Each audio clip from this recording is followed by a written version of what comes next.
Hi, everyone. I'm Laurie Kenagy. I'm the Executive Director of the Ridgefield Symphony Orchestra. The Ridgefield Symphony Orchestra has been around for 56 years.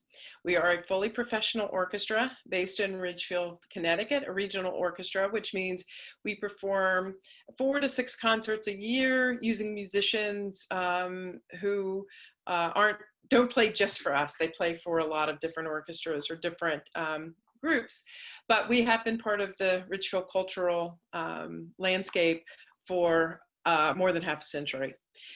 We had our last concert before all the COVID-19 stuff hit on February 22nd. And it was a great concert. I say now, it was a great one to end on for the pre-COVID history. It was at the Ridgefield Playhouse, and we had a fabulous guest soloist, Conrad Tao. And we were so looking forward to our April 4th concert, which was going to be held at Richardson Auditorium at Ridgefield High School.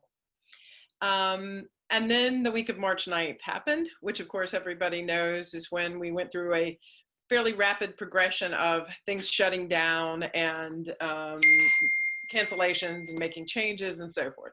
And the Ridgefield Symphony went through that same cycle.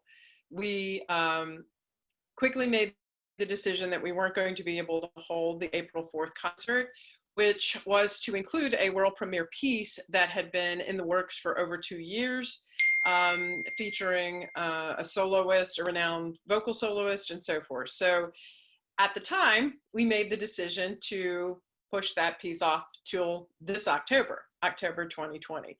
And then we took care of everything it needed to happen with canceling a concert. We also had a fundraiser scheduled for April 18th, which was our big fundraiser for the year. Of course, that had to be canceled. We originally pushed that off till June. And then during the months of April and May, what we really focused on was trying to stay connected to our patron base. And the way we did that initially was a lot of online content with 2 main programs. We did a program called Meet the Musicians, where we featured different musicians from the orchestra every week. And we did a program called Enjoy the RSO, where we put online content of our archive music. So we record all our concerts, audio record them, so for archival purposes, and we share them under specific situations or circumstances, but we felt like this was an extraordinary circumstance. So each week we put out a piece of music from our archive recordings, and the response to both of those was truly amazing, because at that point in April and May, people were really staying in, and the quarantine aspect of this whole thing was really definitely in full effect. So that's the way we began to continue to reach out to our patrons and our audience and the community. During that time, we were also trying to figure out how to plan for this coming season. We had already had the entire 2021 season planned, all the concerts, all the soloists booked, everything. For an orchestra, the lead time on programming is long. So normally we have things programmed well over a year in advance, including booking the venues, scheduling detailing the program, what's going to be played, and scheduling the musicians and the soloists and so forth.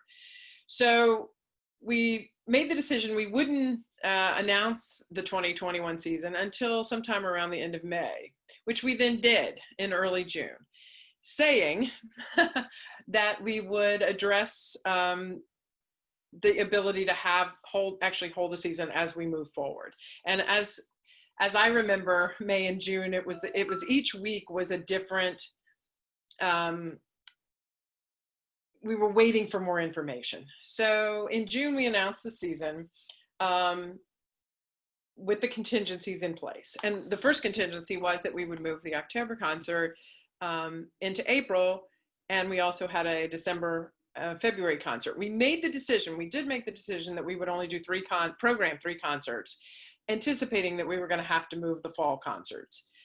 So anyway, we did that. We announced the season, and then we started to go into the summer, which is usually a time where we're processing ticketing renewals and so forth, but not this year. So this year we were trying to think, how can we offer music in the community now, in a way that we would normally do it, or in a way that people can receive it given all the constraints. So by the end of June, outdoor venues, we're able to have a certain number of people outside, say 50 to 100 people. So we started to collaborate with some different venues, which has been great, different nonprofits. Two of the big things we did was we've done a collaboration with Keeler Tavern Museum and History Center, called Music at the Museum. And we started this based on the idea we got from Make Music Day, which was a day on June 21st, where we had live music around Ridgefield in various forms. And that was actually the first day that we had live music in the community since the whole shutdown in March. So we started Make Music Day. We started Music at the Museum with Keeler Tavern Museum and History Center in July. And the idea was to go every Sunday from July till the end of August with different groups. And it wasn't just classical music. It was some RSO musicians with classical music. We had bluegrass musicians. We had a pop guitarist.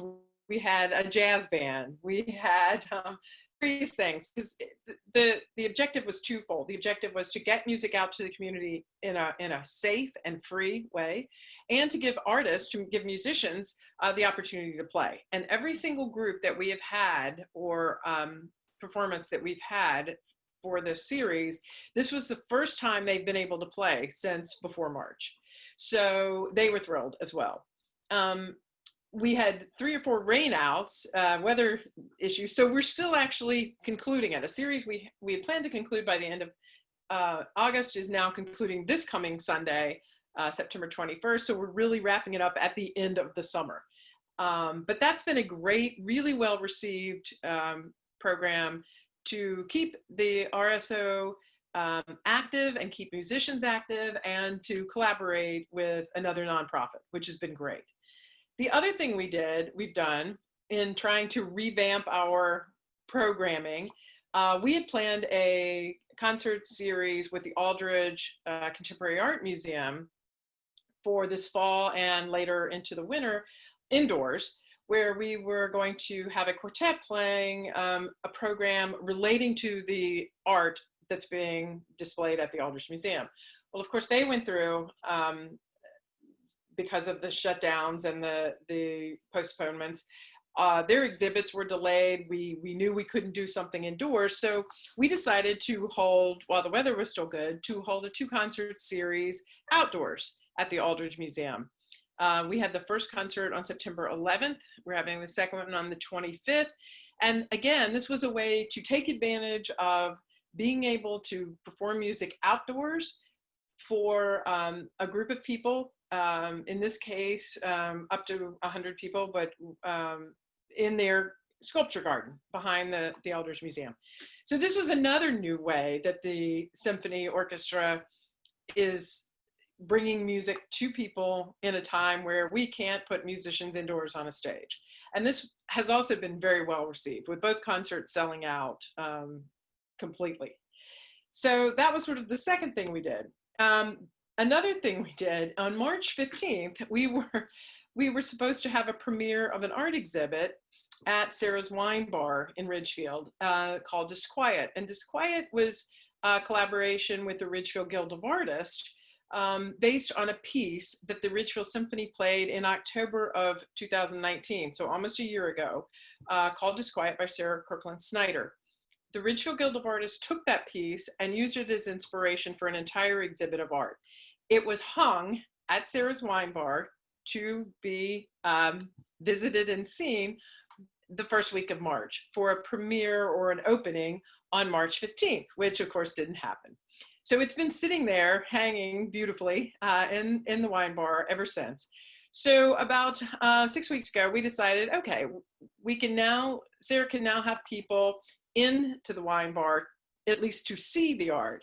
So we decided, again, while the weather was still good, to put together 2 outdoor luncheons last Sunday and this Sunday, September 13th and 20th, to let people come and enjoy a meal outdoors at Bernard's, and then we take them in small socially distant groups to actually see the artwork that was inspired by this beautiful piece of music.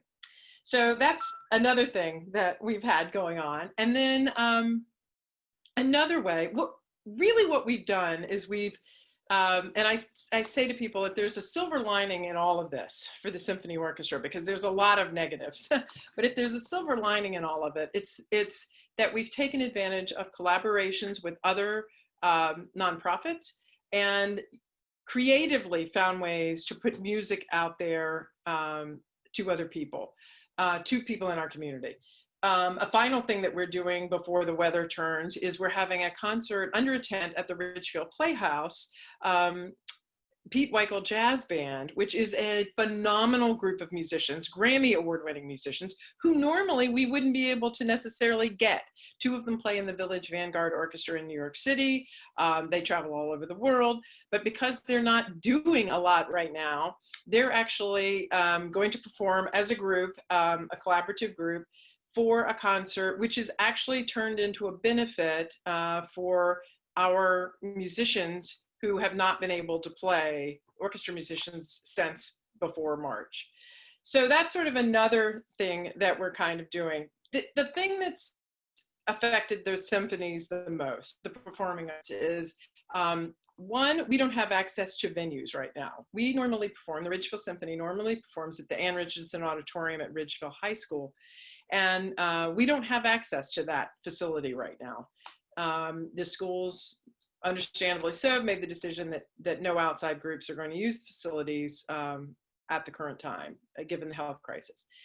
We have concerts scheduled at the Playhouse for February, but at this point, we're not sure what the restrictions are going to be on that. Are we going to be able to hold live performances indoors at the Playhouse, and how many people can attend?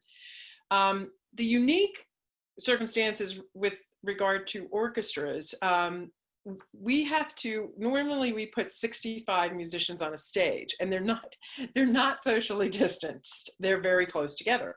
And that can't happen right now. Right now, the recommendations for orchestral musicians are that string musicians sit 3 feet apart, and that wind and brass musicians, because of the aerosols, which is what is generated when they blow into an instrument, that they need to be from 9 to 12 feet apart.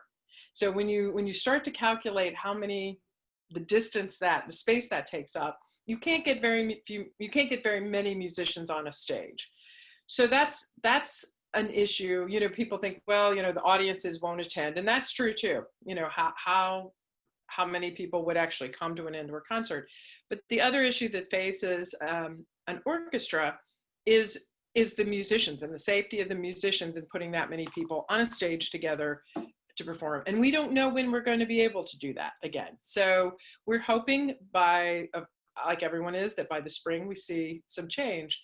So in the meantime, we have definitely made the decision to do whatever we can creatively to be there, and then to be there when people can gather and be inspired by what is beautiful in our world, which is music. And we will continue to adapt to the challenges and try to take advantage creatively of what we are able to do between now and the time when we can be back to normal on stage. And in the meantime, we look forward to, you know, trying to stay connected with people in a time when it is definitely a struggle for the performing arts venues. And that's what the Ridgefield Symphony has been up to since the middle of March, and certainly looking forward to brighter days.